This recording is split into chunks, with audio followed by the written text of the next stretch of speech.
n'abantu badukurikiye mbasobanurira nk'uko bivuze wari ku mazina yanjye rubikomojeho amazina asanzwe y'ababyeyi cyangwa se ndanga nk'umunyarwanda nitwa Niyodusenga Vincent ariko ayo ngabo mushobora kutazongera kuyumva bite. Kigali News Channel. Stay connected, stay entertained, and stay inspired with Kigali News Channel.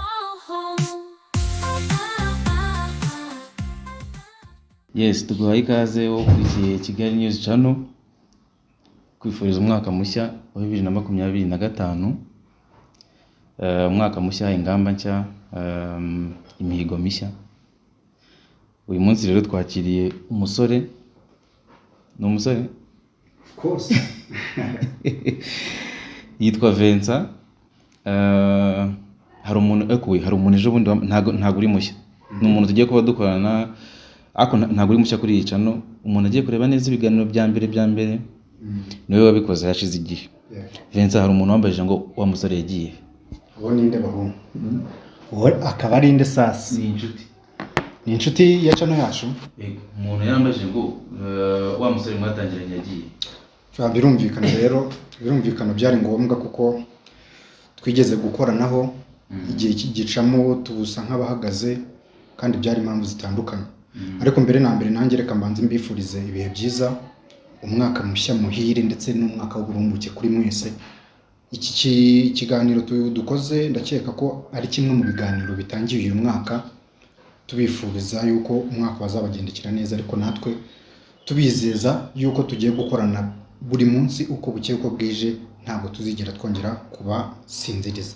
Nkuko rero director wanjye yarabimbajije nigeze kuburaho, ariko nawe yarabuzeho kuko hari byinshi yagiye akoraho, nanjye hari ibindi nari naragiye. Dufitanye amateka maremare, ariko murabona yabaye nk'ukora inshingano z'itangazamakuru, nawe atinya kujya kuri kamera kandi arayikoresha. Ntabwo mitinye. Ahubwo kenshi nkunda kangutse. Urakangutse? Nase wari wajya imbere ya kamera byibuze? Yego. Naho ngiye nigeze nkubona. Ntabwo sinzi impamvu utarambona. Ariko nyine igihe buriya kizagera mbone. Abantu bashobora kuba bakumva rero ntibanakumenye nawe. Uranyakira ariko nanjye ndagira ngo twakirane. Ubundi w'amazina nayahe? Yewe nitwa Gadi. Bamaze kurimenyera. Nanjye ndumukozi wa Kigali News Channel. Gadi nk'izina rimwe se? Gadi irumva Gadi. Hanyuma se akazina kera twajyaga tukwita Gadi director, ibintu nk'ibyo. Numva ni irya kera. Ako ureba mugari tuzure nyaki bigiye kinara. Reka nsubiza amaso inyuma numve.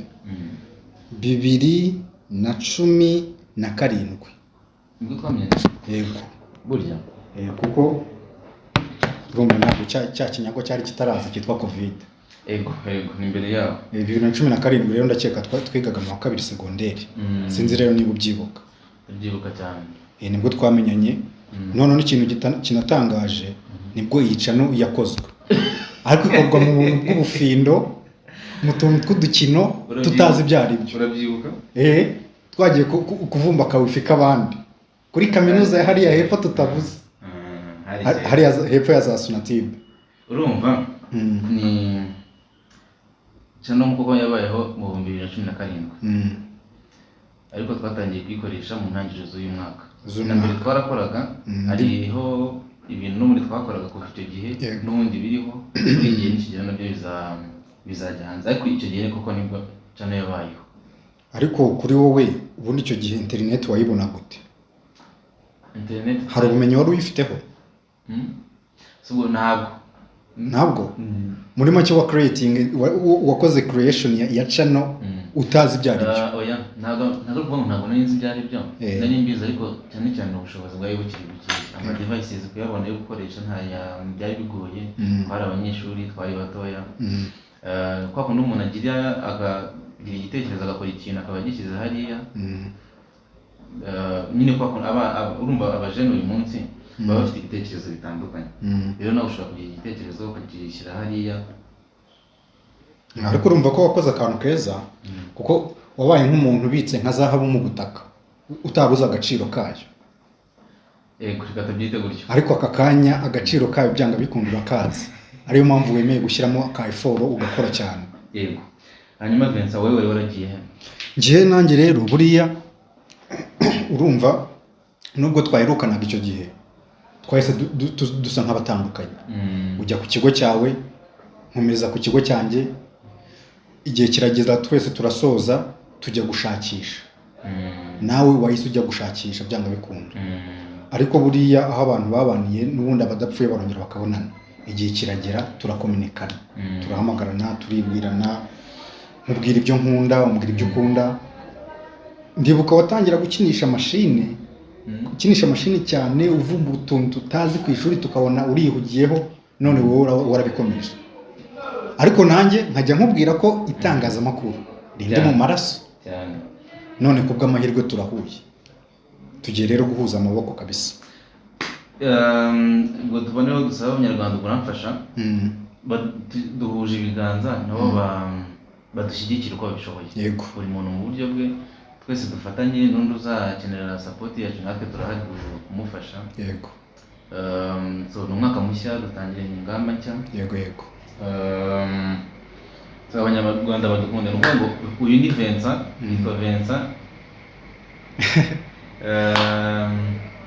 Tugiye abantu bazajya bakumva inyuma ya kamera, bakubona kuri kamera, bamenye ko ari wowe ubungubu ujejwe ibintu byose. Yego, by'itangazamakuru. Itangazamakuru kuri Kigali News Channel. Nawe tekinike. Nanjye ndi umukozi kuri inyuma kuri kamera. Yego. Tugiye kuba dufatanya. Vincent, nizere ko abantu utari buze kubicisha ngo uwo muntu yarambwiye ngo ikintu cyonyine kwibukiraho ngo yabonye akaboko kawe ngahita yibwira ko yenzaho. Reka da, harya ndi kuri kamera. Uzi ko nanjye uriya mbere natinyaga kujya kuri kamera wana. Urumva yarambwiye ngo so wamujende w'inzobe n'umuntu umuntu w'inzobe gute kandi uramubonye arambwira ati sinabona ukuboko. Ye byarantangaje, hari ikiganiro twigeze kugirana maze mbona comment k'umuntu twiganye ku kigo runaka. Impamvu namenye ko twiganye nuko yambwiye ngo munyamakuru umeze ute, kuko ndibuka ko ku ishuri banyitaga iryo zina munyamakuru cyane rwose. None n'abantu badukurikiye mbasobanurira nk'uko bivuze, wari ku mazina yanjye wari bikomojeho, amazina asanzwe y'ababyeyi cyangwa se ndanga nk'umunyarwanda, nitwa Niyodusenga Vincent. Ariko ayo ngaho mushobora kutazongera kuyumva bitewe n'akazi. Umuntu ashobora kwitwa izina bitewe n'akazi cyane, akagira n'izina bitewe na adresse ye cyangwa se n'ibyangombwa bye bimuranga. Mu izina ry'akazi ni Mr Journalist.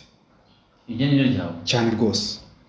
Iryo zina rifite inkomoko, tuzabigarukaho nabyo tubirambure. Ubwo ngubwo ndakeka twaruguha ikaze abantu benshi. Nta byinshi twaba tugiye kuganira, ahubwo ibindi tuzabiganira mu biganiro biri imbere. Hanyuma ubahishe iki? Mana yanjye, ibintu byose kuva hari mu bwana bwanjye kugeza aka kanya byose ngiye kubitotora. Ubuzima bw'umuntu bushobora kuba igicuruzwa. Ubuzima bw'umuntu bushobora kwifashishwa mu gufasha ubundi buzima bw'abantu. Ubuzima bw'umuntu yaciyemo ashobora kubuhuza n'ubuzima bw'aka kanya arimo, byose bikagira icyo bimarira sosiyete. Yego. Ngiye rero nabasezeranya ko ntazigera mbicisha irungu mu buryo ubwo aribwo bwose. Ubwo rero tugana ku musozo, sinzi niba hari ikindi wavuga ubundi tukagana ku musozo. Kuguha ikaze no kwereka uwo mushuti wanjye n'abandi bantu batari bakuzi cyane, tukamenya nyine ninde muntu tugiye kuba tubana. Yego.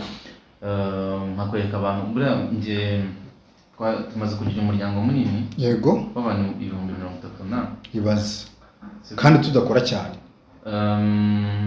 Turasabwa gukora cyane. So kuguhereza ikaze aha ni mu rugo.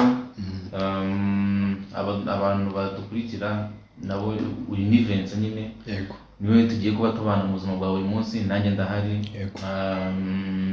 Ubu ngubu noneho imbaraga ni nyinshi cyane, numva timu yari nkeya yagutse. Yego. Ngira ngo ibyiza nibyo byinshi cyane tugiye kuba kandi twaratangiye gukora.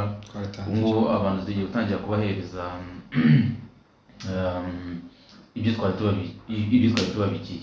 Nanjye ubwo ngubwo icyo nababwira, dushobora kuzagira abatumirwa batandukanye, ariko umutumirwa wese uzaza hano kuri Kigali News Channel azisange nk'iwabo.